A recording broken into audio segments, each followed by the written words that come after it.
खूनी जंगल का रहस्य। छोटे से गांव के किनारे एक घना जंगल था। उस जंगल को खूनी जंगल कहा जाता था क्योंकि लोग मानते थे कि वहां जाने वाले कभी वापस नहीं आते थे। गांव के बच्चे उस जंगल के बारे में डरावनी कहानियां सुनते सुनाते बड़े हो गए थे। राहुल, सिम्मी और नीलम, तीन सबसे अच्छे दोस्त, हमेशा से ही साहसिक कार्यों के दीवाने थे। वे जंगल के रहस्यों को जानने के लिए बहुत उत्सुक थे। एक दिन उन्होंने फैसला किया कि वे इस खूनी जंगल के रहस्य को सुलझाएंगे।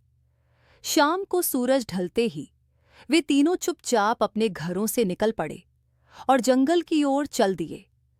जब वे जंगल में पहुंचे तो वहां एक अजीब सी शांति छाई हुई थी। हवा में एक अजीब सी ठंडक थी और पक्षी भी चुप थे। जंगल के अंदर जाते ही उन्होंने महसूस किया कि किसी की आंखें उन पर टिकी हुई हैं। अचानक झाड़ियों के पीछे से एक आवाज आई, "कौन है वहां?" तीनों डर गए, लेकिन हिम्मत जुटाकर आवाज की दिशा में बढ़ने लगे। जब वे वहां पहुंचे तो देखा कि एक बूढ़ा आदमी एक बड़े पेड़ के नीचे बैठा है। वह बहुत डरावना लग रहा था, लेकिन उसकी आंखों में कुछ ऐसा था जो उन्हें रुकने पर मजबूर कर गया।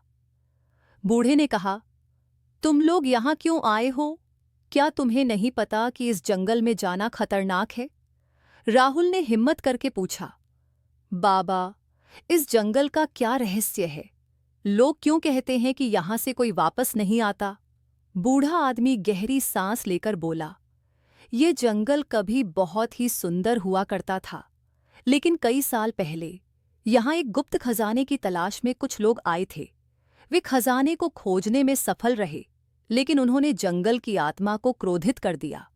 अब इस जंगल में जो भी आता है वह उस खजाने के लालच में फंस जाता है और फिर कभी वापस नहीं आता।" सिम्मी ने पूछा, "क्या हम उस खजाने को देख सकते हैं?" बूढ़े ने कहा, "अगर तुम सच में इतने बहादुर हो तो मैं तुम्हें वहां ले जाऊंगा, लेकिन याद रखना, लालच इंसान को बर्बाद कर देता है।" वे तीनों बूढ़े के साथ चल दिए। कुछ देर बाद वे एक गुफा के सामने पहुंचे। गुफा के अंदर एक सुनहरा खजाना चमक रहा था। नीलम ने खजाने की ओर कदम बढ़ाया, लेकिन बूढ़े ने उसका हाथ पकड़ लिया और कहा, "रुक जाओ, यही वो जाल है जो लोगों को फंसाता है। अगर तुम इसे छुओगे तो कभी यहां से बाहर नहीं निकल पाओगे।" नीलम ने घबराकर हाथ पीछे खींच लिया।